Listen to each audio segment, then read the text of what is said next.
What if I told you that the reason you feel tired all the time isn't physical? It's emotional. Not from doing too much, but from caring too much. About what they think, about how they see you, about fixing things that were never yours to fix. This invisible weight, overthinking, emotional detachment gone wrong, constant self-editing, it's draining your focus, peace, and clarity. You're not just tired, you're emotionally overdrawn. And here's the brutal truth. Most of the things you obsess over won't even matter tomorrow. Most of the people you're trying to please don't even notice. And the version of you that keeps sacrificing peace for approval? He's burning out. That's where this video steps in, drawing on timeless Stoic wisdom. We're not here to teach you how to stop caring altogether. We're here to show you how to care wisely. How to distinguish what's truly yours to control, your thoughts, your actions, from the noise outside. To stop bleeding attention into things that never deserved your energy in the first place. You'll learn how applying Stoic principles brings freedom through emotional minimalism, why true Stoic detachment isn't cold but clean clarity, and how to build unshakable peace, even in a noisy, reactive world. You're not alone in this. You're just finally ready to reclaim yourself. So if that hits deep, like it's speaking to something you've been carrying, stay with me. Because the less you care about what's outside your control, the more powerful you become. Like this video, subscribe to the channel, and let's begin. 1. Overcaring creates emotional imbalance. It starts quietly, with good intentions. You want to be kind, you want to be thoughtful, you want to be someone who listens, who shows up, who gives a damn. So you stretch, just a little at first. You answer the call when you're exhausted. You say yes, even when your gut says no. You accommodate, adjust, and overextend, telling yourself you're just being considerate. But somewhere along that well-meaning path, you begin to notice a shift. Your shoulders get heavier, your chest is tighter. You begin carrying emotions that don't belong to you, apologizing for thoughts you never voiced, feeling guilty for not being enough, even when no one asked you to be more. And still, you keep giving. Because maybe if you care enough, try enough, soften enough, you'll finally feel at peace. But peace doesn't come from people-pleasing. It comes from clarity. Seneca wrote, "He who suffers before it is necessary, suffers more than is necessary." The same holds true when you care about things that were never yours to hold. Emotional imbalance isn't always born from trauma or conflict. Sometimes it's born from kindness unguarded. You offer pieces of your sanity to the world, hoping it'll bring connection. And all it brings back is silence. Or worse, indifference. And in that silence, something inside you starts to fracture. You notice how little energy you have left. You start dreading conversations. Your internal space, once clear and steady, now feels foggy, like walking through someone else's storm without an umbrella of your own. And still, you tell yourself it's noble, that being drained means you're doing something right. But that's the trick of emotional imbalance. It feels like virtue. It looks like compassion. In reality, it's self-abandonment, dressed in the costume of responsibility. This imbalance isn't about being weak. It's about being misaligned. It's about investing your energy where it doesn't grow. Imagine planting seeds in someone else's garden, watering it daily, pulling weeds, tending the soil, and then wondering why nothing blooms in yours. That's what overcaring does. It robs you of the attention you need to thrive within your own life. And you may not notice it at first, because being needed can feel like meaning. But there's a cost when your value becomes tied to how much you give, how quickly you respond, or how silently you suffer. Marcus Aurelius once said, "If it is not right, do not do it. If it is not true, do not say it." The same can be said for caring. If it is not yours to carry, let it go. If it does not nourish your clarity or protect your peace, step back. Letting go doesn't mean you stop loving people. It means you stop leaking yourself for them. It means you learn to tell the difference between connection and obligation. It means you understand that empathy without boundaries becomes erosion, the erosion of self, of strength, of your ability to stand still in a chaotic world. Here's what they don't teach you. The more you overcare, the less you are truly seen. Because your energy becomes invisible the moment it becomes expected. What was once a gift turns into a given. And you become resentful, quietly, bitterly, while still smiling on the outside. But here's the shift. When you begin to notice the imbalance, you can reclaim it. You can start small. A pause before you say yes, a breath before you respond. A journal entry at the end of the day asking one honest question: did I betray myself to make someone else comfortable today? And if the answer is yes, that's not failure. That's awareness. And awareness is the beginning of alignment. From there, the path clears. You learn that not every emotion needs your attention, that your presence is sacred, not disposable, that silence is sometimes more powerful than explanation. You learn how to stand in a room and not reach to fill the space, how to witness someone's discomfort without making it your own. And most importantly, you learn that you can be a good person, a deeply caring, wise, compassionate human, and still say, "This is not mine to carry." That phrase becomes your shield, not one built from walls but from discernment. You don't have to fight anymore. You don't have to explain. You don't have to perform empathy on cue. You just get to be whole. And in that wholeness, you're finally able to care with intention, not obligation. And so the imbalance fades, not all at once, but slowly, with each moment of clarity, with each time you choose peace over proving, stillness over striving, presence over performance. That's not selfishness, that's sovereignty. 2. Control is an illusion. Reclaim your attention instead. The mind loves control. It craves it. It builds entire stories around it, who you must be, what they must think, how life should unfold. And yet, every time you try to grip reality too tightly, it slips through your fingers like sand. You try to manage people's opinions of you. You try to calculate every outcome. You try to mold the day into a shape that feels safe. And in all that effort, something essential is lost: your presence. What no one tells you is that the constant need to control isn't strength, it's anxiety in armor. You're not mastering life, you're reacting to your fear of uncertainty. But the truth is, you don't control how people interpret your words. You don't control their moods, their judgments, or their past wounds that they project onto you. You don't control the storm. You only control how still you remain within it. Epictetus once wrote, "Some things are in our control, and others not." And in that line lies the entire Stoic foundation for peace. The moment you spend your energy outside of that truth, you start trading sanity for illusion. Because when you believe you can control someone else's view of you, you've already handed them the keys to your mental peace. You no longer lead yourself, you perform. You no longer listen to your inner compass, you react to noise. That's when life becomes performative. You don't speak honestly, you filter. You don't rest, you calculate. You don't connect, you curate. And the worst part? Most people you're trying to impress are too distracted to notice. You're choreographing every movement for an audience that isn't even watching. So you live with a quiet dissonance.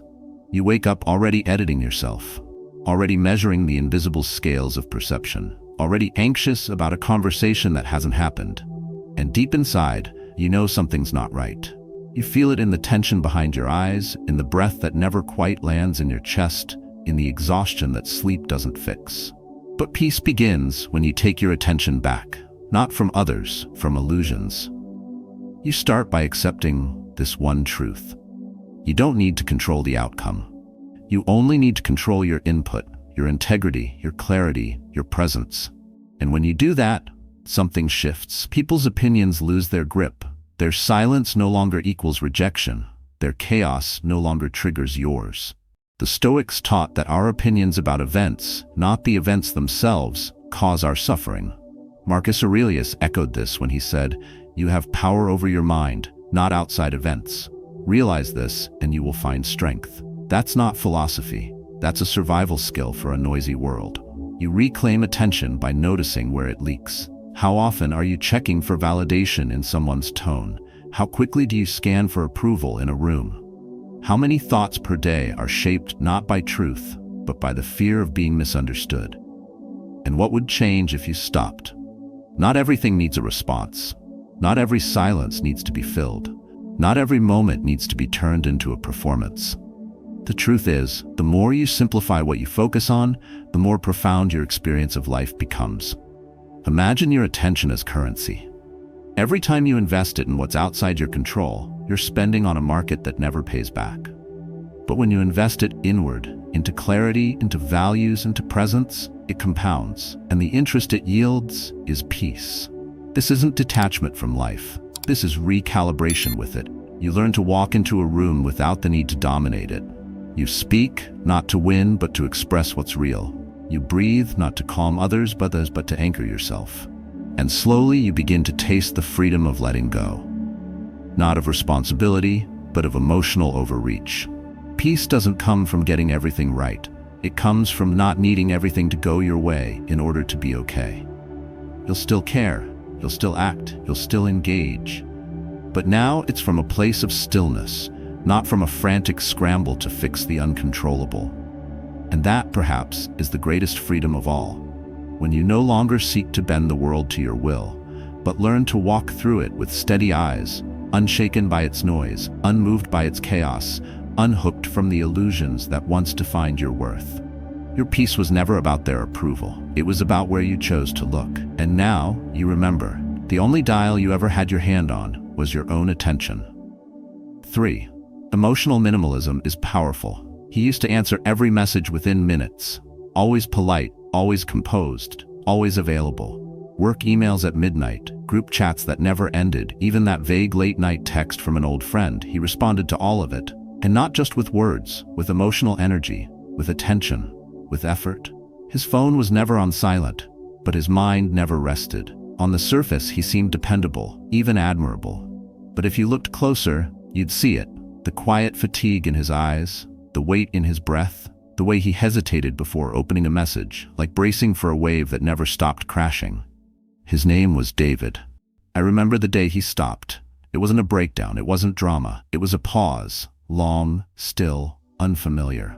One afternoon, he looked at his screen, the 50 notifications waiting, and simply whispered, "I'm not obligated to feel this much." That sentence wasn't cold, it was clean. It marked the beginning of something he never had before. Boundaries that didn't need to be announced. He didn't ghost people. He just started responding like a man who respected his attention. He replied when it mattered. He showed up when it aligned. And when it didn't, he didn't force it. He practiced what I've come to call emotional minimalism. The ability to care, but wisely. Deeply, but selectively. In a world addicted to stimulation, where silence is suspicious and stillness mistaken for detachment, emotional minimalism is a quiet rebellion. It doesn't scream, it doesn't convince. It simply conserves energy, peace, and focus. Seneca once warned, "You act like mortals in all that you fear and like immortals in all that you desire." We overextend as if we'll never burn out. We overreact as if our emotions are infinite, but they're not. Every drop of attention you give away without thought is a cost. And over time, those costs become deficits, not just in mood, but in meaning. David didn't stop caring. He just stopped giving oxygen to fires that never warmed him. He started asking better questions. Not what will they think, but is this worth my presence? Not how do I fix this, but is this even mine to fix? And that shift, that quiet turn inward, changed everything. His relationships didn't fall apart. In fact, the real ones got stronger. The noise faded. His clarity sharpened. And for the first time in years, he said he could feel his own thoughts again. The Stoics knew the danger of overinvestment. Epictetus taught that freedom begins the moment we stop identifying with what doesn't belong to us. Your emotions are sacred. Not everyone deserves a seat at the table of your nervous system. Emotional minimalism isn't detachment, it's discernment. It's the discipline of filtering noise without becoming numb. And in a world that begs you to be always on, always reacting, always caring, it's a radical act of sanity. Start small. Choose one place where you overgive. Maybe it's your inbox. Maybe it's that friend who only calls to vent. Maybe it's your own habit of explaining yourself to people committed to misunderstanding you. Wherever it is, pause, breathe. Ask, does this serve my peace or steal from it? Then act accordingly. You don't owe everyone access to your emotions. You don't have to carry the chaos of others like it's your responsibility. You don't need to respond just to prove you're kind. Kindness without clarity isn't virtue, it's erosion. The kind that hollows you out silently while the world claps for your emotional availability. David once told me something I never forgot. I thought I was being compassionate. I was just being porous. That line stayed with me, because emotional minimalism isn't selfish. It's self-respecting. It's the practice of living in a way that doesn't leak, where your energy isn't scattered across every possible opinion, every vague expectation, every subtle obligation. Where do you stop narrating your worth through reaction and begin expressing it through alignment? Marcus Aurelius said, "Ask yourself at every moment, is this necessary?" That question, repeated with honesty, trims the emotional fat from your life. And what remains isn't numbness, it's strength. A strength that doesn't flinch at silence, a presence that doesn't shrink in stillness, a heart that knows when to close the door, not out of cruelty, but out of clarity. If you're tired of feeling everything all the time, this isn't about turning your emotions off. It's about turning your self-awareness on. You can still love, still connect, still care, but now it's a choice, not a compulsion. And when you live like that, you begin to taste something rare, peace that isn't performative, attention that isn't scattered, and emotions that finally feel like they belong to you. You've made it this far, and that says a lot. Most people click away the moment it gets quiet. But you didn't. You stayed. That's not small, that's rare. Tell me, where in your life are you learning to care less so you can live more? Drop it in the comments, and stay with me. If this part spoke to you, the path ahead will only get clearer. Emotional minimalism is just the doorway. What comes next is wisdom. 4. Boundaries can look like coldness to others. A man who used to answer every favor, every phone call, every subtle demand with a quiet yes, finally said no, and the room changed. Not because he raised his voice, but because he didn't. Not because he became harsh, but because he became still. It unsettled people. They started calling him distant, different, hard to reach. But he hadn't vanished, he had simply stopped shrinking. The man hadn't become cold, he had become clear. He no longer explained his silence or apologized for choosing peace. He wasn't angry, he was anchored. This shift didn't come from a book or a seminar. It came from weariness, from years of watching his own well-being evaporate under the weight of keeping everyone else comfortable. It came from feeling unseen in rooms where he was always available but never truly valued.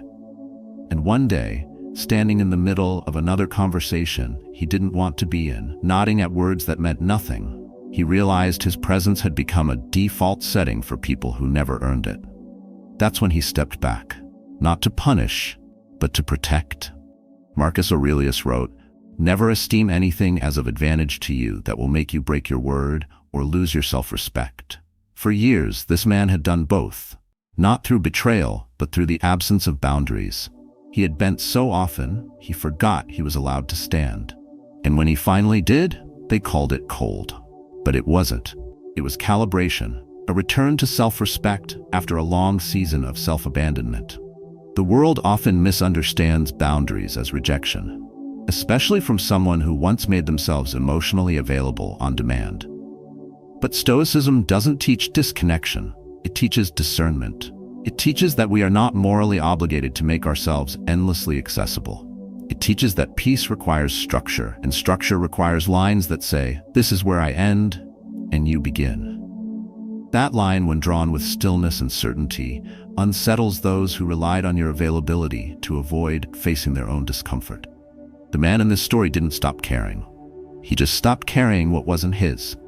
He began noticing those who only reached out when they needed something, who only praised him when he conformed, who only respected him when he was silent. And once seen, those patterns could not be unseen. He didn't announce his boundaries, he didn't post about them. He simply changed where he placed his time, his words, his energy. He left some messages unread, not out of spite, but because his nervous system deserved rest. He missed a few gatherings, not because he didn't care, but because he cared enough about his own clarity to stop sacrificing it for shallow belonging. And as expected, some people pulled away. But the space they left behind revealed something precious: peace. Seneca reminded us, associate with people who are likely to improve you. That principle applies to conversations, environments, and even internal dialogue. The man began treating his mind like a temple, not a trash bin for everyone else's expectations. He began honoring silence, not as absence, but as presence. He began allowing discomfort in others without making it his responsibility to soothe. And in doing so, he discovered something powerful. The right people never call clarity cold. This is not about isolation, it's about integrity. You're not rude for saying no. You're not selfish for needing time. You're not cold for not engaging in every emotional tug-of-war thrown your way. You are simply living in alignment with what matters. Boundaries are not walls.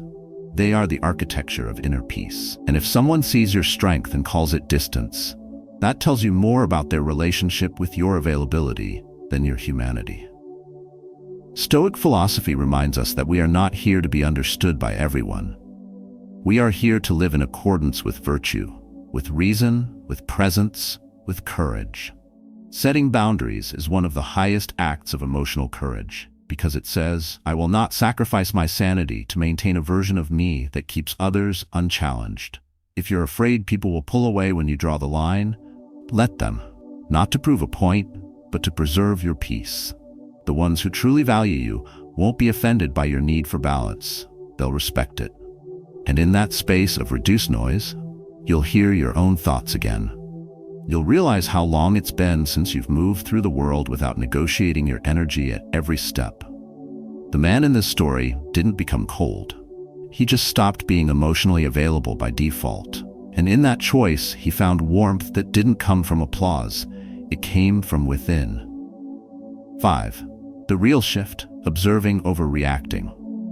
Something changes the day you stop rushing to respond, not because you're disengaged, but because you finally reclaim the space between stimulus and response. That space, quiet, invisible, powerful, is where all freedom begins. It's where anger loses its grip, where anxiety softens, where clarity enters. You don't speak too soon. You don't type out that long message. You don't launch into defense mode just because someone else threw a spark. You wait, you observe, you watch the moment arrive, and then you choose. This shift doesn't feel dramatic. It feels subtle, even strange at first. Like standing still while everyone else runs in circles. But it's a kind of strength you've never known, not reactive, not explosive, just grounded. You notice how people begin to reveal themselves when you stop trying to correct them. You see how many arguments rely on your participation. You realize that most chaos only survives when it's fed. It's not disconnection, it's discernment. The kind of discernment that Stoic philosophers lived by. Epictetus reminded us that it's not what happens to you, but how you react to it that matters. And Marcus Aurelius, in his quiet notes to himself, wrote that the best revenge is to be unlike him who performed the injury. These weren't lofty ideals. They were tools, practical, steady, repeatable. I once knew a man who used to react to everything. A driver cuts him off, he yells. A colleague interrupts, he clenches his jaw. A message reads colder than expected, his whole afternoon derails. He lived in a state of constant reactivity, always scanning the room for disrespect, always ready to respond. And yet, the more he reacted, the less control he felt. He thought he was protecting himself, defending his boundaries. But really, he was handing over the reins of his peace to every passing moment. Then one day, something cracked. Not from a dramatic meltdown, but from sheer exhaustion. He watched himself replay a conversation 3 hours after it ended, imagining clever comebacks, reliving every word. And suddenly he laughed. Not because it was funny, but because it was absurd. He saw it clearly. He wasn't reacting to protect his peace. He was reacting because he didn't know how to be still. That day, he began practicing silence, not just with his mouth, but with his mind. He didn't become passive. He became selective. He still spoke, but more slowly. He still acted, but with intent. He began to notice when his emotions were being hijacked, when someone's tone or energy tried to drag him into a story that wasn't his. And instead of entering that space, he paused, observed, breathed. And most of the time, that pause was enough to diffuse the whole situation. This is the quiet shift Stoicism invites. The move from automatic reaction to conscious response. From external validation to inner clarity. From emotional flinching to still presence. It doesn't mean you stop caring. It means you stop letting others dictate the pace of your mind. The Stoics understood that peace isn't built in the aftermath. It's built in the space before. That sacred half-second before you reply, before you snap, before you internalize a look, a tone, a comment. That's where you build resilience. That's where power lives. In observation, not domination. If you want to apply this, start by noticing your trigger points. When does your body tighten? When do your thoughts spiral? Where do you feel the pressure to defend, explain, fix? In those moments, give yourself one sentence. I don't need to respond right now. That sentence is a shield. It doesn't mean you won't respond. It just means you won't do it on someone else's timeline. Let others run. You walk. Let others project. You reflect. Let others provoke. You preserve. Not because you're above them, but because you've stopped abandoning yourself for the sake of appearances. In time, people will notice. They'll see how calm unsettles chaos. They'll wonder why they can't trigger you the way they used to. Some might call it arrogance. Let them. You'll know it for what it truly is, composure. And in that composure, you'll find something rare. Not indifference, but freedom. You'll discover how much of your past turmoil was never about the world, but about your inability to pause long enough to hear your own thoughts above the noise. So now, you pause. You breathe. You choose. You observe the storm and realize it doesn't belong to you. You let it pass, like the weather. And when it does, you're still here, still grounded, still whole. And that quietly becomes your greatest strength. 6. Emotional manipulation is common and avoidable. The fisherman doesn't shout when he casts a line. He waits, still, silent, while the bait does the work. Emotional manipulation works the same way. It doesn't always arrive with volume or rage. Sometimes it's a sigh, a pause, a well-placed, I guess you don't care. And just like that, the hook is set. You feel the pull, guilt, obligation, confusion, and suddenly you're swimming in someone else's current, trying to explain yourself, prove your care, fix a problem that was never yours to carry. And the more you thrash, the deeper you're tangled. Most people don't even realize they're being baited. That's the power of subtle manipulation. It wears the face of love, of loyalty, even of vulnerability. But look closer and you'll find a pattern. Someone else's discomfort becomes your burden. Their silence becomes your panic. Their shifting moods become your responsibility. And if you're not careful, your entire emotional rhythm gets hijacked by people who never learned how to regulate their own. This isn't about blame, it's about awareness, because the Stoics never taught us to harden, they taught us to discern. Epictetus wrote, "When someone provokes you, realize that it is your own opinion that provokes you," meaning the hook only works if you bite, the guilt only works if you accept it, the chaos only spreads if you let it in. When you see this clearly, manipulation loses its power. Not because it disappears, but because you stop feeding it. I once watched a man unravel over a 3-word text, "Do what you want." He read it 10 times, replayed every recent conversation in his head, tried to decode the tone, the subtext, the hidden signal. He even called a friend to ask, "Do you think she's upset?" But the truth was simpler and harder to accept. He wasn't reacting to the words. He was reacting to the emotional leash they carried, the unspoken demand that he'd guess correctly, that he'd prove his loyalty through guilt. That moment marked a shift. He didn't reply, not out of defiance, but out of clarity. He finally saw the game and he stopped playing. Emotional manipulation often hides behind good intentions. "I'm just being honest. I didn't mean it that way. You're too sensitive."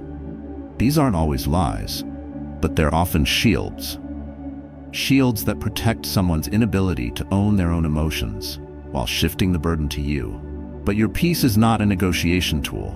It's not a bargaining chip in someone else's drama. It's yours. And that means you get to decide where your energy goes. Seneca reminded us that no man is more unhappy than he who never faces adversity, for he is not permitted to prove himself. Adversity isn't just external, it's emotional. And sometimes, the courage to face it comes not from confrontation, but from refusal. The refusal to engage in guilt tripping. The refusal to over-explain. The refusal to let someone else write your emotional script. You are not required to feel bad just because someone else is uncomfortable. You are not cruel for needing space. You are not cold for declining to carry emotions that weren't handed to you with consent. And you are not broken for being tired of dancing to the rhythm of someone else's instant stability. Practical application begins with noticing. When you feel suddenly anxious in a conversation, pause. Ask yourself, is this mine? When you find yourself apologizing for things that feel vague or untrue, step back. Ask, am I being blamed for their feelings? And when you're tempted to react just to make the tension go away, breathe. Choose not to perform. You don't owe anyone a performance of peace while they stir conflict. You don't owe a response to emotional bait. You don't owe access to your calm to people addicted to their own storms. You owe yourself discernment. The discernment to know when presence becomes a prison.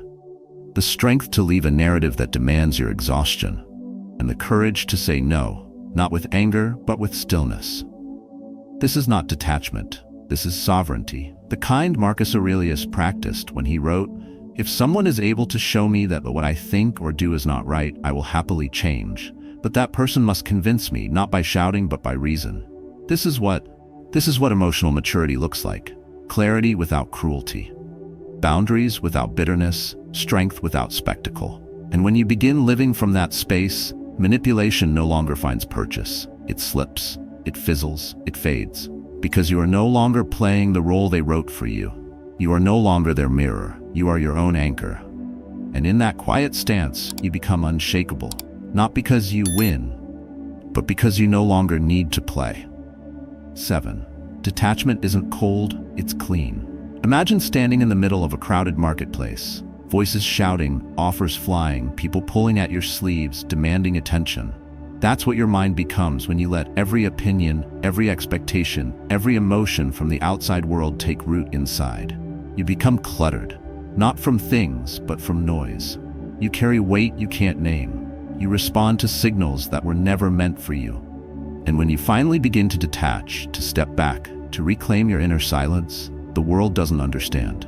They call you distant, aloof, changed. But what really changed was the level of access you gave to everything that never truly belonged to you. Detachment, in the Stoic sense, is not withdrawal. It is precision. It's the art of discerning what deserves your energy, your attention, your inner space, and what simply doesn't. Marcus Aurelius wrote, "Nowhere can man find a quieter or more untroubled retreat than in his own soul." That retreat isn't built for escape, it's built from boundaries. You don't stop feeling, you stop leaking. You stop letting every breeze become a storm, every comment become a trigger, every silence become a story. You begin to live from the inside out, not from the outside in. This kind of detachment is misunderstood because we've been trained to equate presence with performance. If you're not reacting, you're not caring. If you're not constantly available, you're emotionally absent. But what if the opposite were true? What if caring too much about everything, about being understood, about proving your intentions, about meeting every unspoken need, is the very thing that's been stealing your peace? The mind, untrained, wants to attach.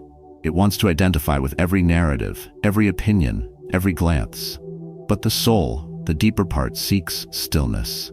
Not the absence of feeling, but the presence of clarity. And that's what detachment gives you. Not coldness, cleanliness, like wiping the fog off a mirror. You still see what's there. You just stop reacting to the distortions. You'll know this shift when it begins. It starts when you stop explaining yourself to people committed to misunderstanding you.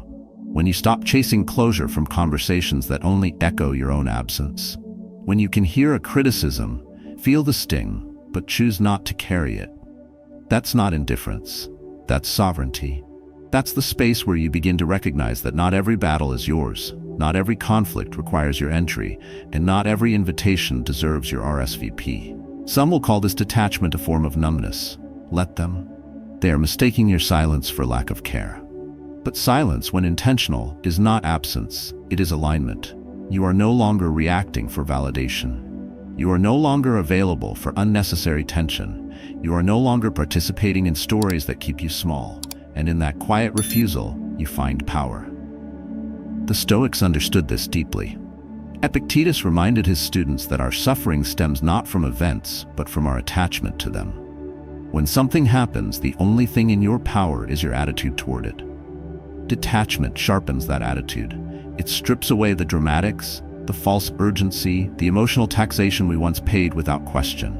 And in return, it offers stillness, spaciousness, control, not over the world, but over the one thing that ever mattered. Your response to it. Practical detachment begins with awareness. Notice where your emotions spike. Not because the moment is intense, but because the moment is unfamiliar. Notice where you feel the pull to fix, to react, to prove. And instead of stepping in, breathe. Reframe. Ask, Is this mine to hold? More often than not, it isn't. And letting go doesn't make you careless, it makes you clean. You begin to detach not because you don't feel, but because you finally decided that peace is a higher priority than being seen a certain way. You detach from the need to explain, to be liked, to manage others' emotional states. And what fills that space is not distance, it's discipline. A kind of emotional minimalism that allows your energy to flow where it matters. You stop collecting arguments like trophies. You stop assigning meaning to every silence. You stop searching the faces of others to confirm your worth. In that space, something remarkable happens. You return to yourself, untouched by noise, unhooked from chaos, unfazed by roles you no longer need to play. You don't shut down. You show up differently, steady, present, unbothered. And when others ask what changed, you won't have a speech. You'll just smile quietly and say less. Because now you know, detachment isn't a wall, it's a window. And through it, you finally see the world as it is, not as your emotions imagined it to be. And that view is freedom. 8. Peace gets boring, but it's worth it. A man stands alone at dawn, coffee in hand, watching the sky turn gold in complete silence. No phone, no plans, no one to impress. At first it feels empty, unremarkable, almost like something's missing. But the longer he stays in that stillness, the more he realizes nothing's missing, nothing's wrong. It's just quiet. And that quiet, unfamiliar at first, is peace. Not the dramatic kind sold on social media, not a retreat in the mountains or a profound breakthrough, but the steady, subtle absence of noise, the kind that doesn't announce itself, the kind that creeps in only when you've stopped chasing stimulation. Most people don't know what to do when things get calm. When the arguments end, when the chaos quiets, when the adrenaline of conflict fades, they mistake the stillness for a problem. We've been conditioned to associate aliveness with intensity. If life isn't charged, then something must be wrong. But that belief is what keeps us running in emotional circles, forever addicted to the next fix of stress or drama, anything to avoid sitting still with ourselves. Seneca warned, "We suffer more often in imagination than in reality." That imagination thrives in the absence of silence. When we have nothing to react to, we create something. We overthink. We analyze conversations that are already over. We dig up past wounds just to feel something again. But peace, real peace, doesn't beg for your attention. It simply waits for you to stop resisting it. And when you do, it can feel dull at first. You'll miss the highs. You'll feel the itch to check your phone. You'll reach for something, anything, to disrupt the calm. That's not a flaw. That's withdrawal. You're not bored. You're detoxing from urgency, from overstimulation, from being needed all the time. The silence isn't empty. It's healing. But healing rarely feels exciting. It feels quiet, slow, uneventful, until you realize how long you've lived in chaos, calling it normal. The Stoics knew that a steady life is a virtuous life. Marcus Aurelius wrote, "Be like the cliff against which the waves continually break, but it stands firm and tames the fury of the water around it." That kind of strength doesn't come from noise, it comes from rhythm, from stillness, from repetition, from learning to sit with yourself long enough that presence no longer feels foreign. And once you taste this kind of peace, not a momentary escape, but a sustainable way of being, you begin to rearrange your entire life around it. You no longer chase every conflict to feel important. You no longer seek intensity to feel alive. You start measuring success not by how much you do, but by how little you have to escape from. You stop chasing highs and start protecting your baseline. That baseline, steady, clear, undramatic, is your sanctuary. But to build it, you must give up the addiction to emotional fireworks, the kind of conversations that go in circles, the kind of people who only reach out when they're in crisis, the kind of inner narratives that replay what they said, how you should have responded, what they might think now. Peace requires you to stop participating in things that constantly demand your reaction. Start small. Create 1 hour each day with no inputs, no screens, no conversation, just you. Notice what rises: restlessness, boredom, maybe even discomfort. Let it rise, let it pass. Do nothing heroic, just sit, just be. Over time, you'll notice the chaos loses its appeal. The noise feels like clutter. The tension in your body softens. You begin to hear your own thoughts again. Not the loud ones, the deep ones. The ones that whisper, not shout. The ones that guide, not command. And when the world inevitably returns with its noise, the arguments, the distractions, the pings and buzzes, you won't flinch. You'll move through it like water moves around stone. Because you've made peace, not a place you visit, but a state you return to. And people will notice. Some will be drawn to it. Others may feel threatened by it. Let them. Your job isn't to convince anyone of your peace. It's to live it. Eventually, the boredom fades. What felt dull becomes sacred. What felt empty becomes full. What once needed volume to feel meaningful now feels complete in silence. That's when you know you've stepped into something most never find. Not because it's hidden, but because it's quiet. And in a world that shouts, you choose stillness. You chose clarity. You chose peace. And not just any peace. The kind that's quiet enough to keep, strong enough to last, and deep enough to change the way you see everything. Peace isn't earned through noise. It's built in silence, protected by discipline, and strengthened by what you choose not to react to. In a world that thrives on overthinking, overstimulation, and emotional chaos, learning to care less isn't indifference. It's self-mastery. When you reclaim your attention, detach from what doesn't grow you, and stop chasing every fleeting emotion, you begin to live as the Stoics intended, rooted, clear, and unshaken. You don't have to explain your peace, you just have to live it. Boundaries, presence, and emotional discipline. These are not cold habits, they are warm forms of self-respect. When you practice emotional minimalism and let go of unnecessary attachments, you stop leaking energy. You begin protecting your mental clarity like sacred ground. Let this be a reminder. Your emotional freedom is your responsibility. Nobody else can give it to you, and no one has the right to take it away. Each day, ask yourself what deserves your energy, what's truly in your control, and what you're willing to release. Train your mind not to flinch at discomfort, but to pause, observe, and choose with wisdom. Start today. Practice stillness, respond less, observe more, focus only on what aligns with your values. The less you react, the more you begin to see. The less you explain, the more you reclaim. And the less you care about the noise, the drama, the endless pressure to please, the freer and happier you become. If any part of this resonated with you, I invite you to share your story in the comments below. Let's create a space where silence is strength, clarity is power, and peace, the deep, sustaining kind, becomes our collective pursuit.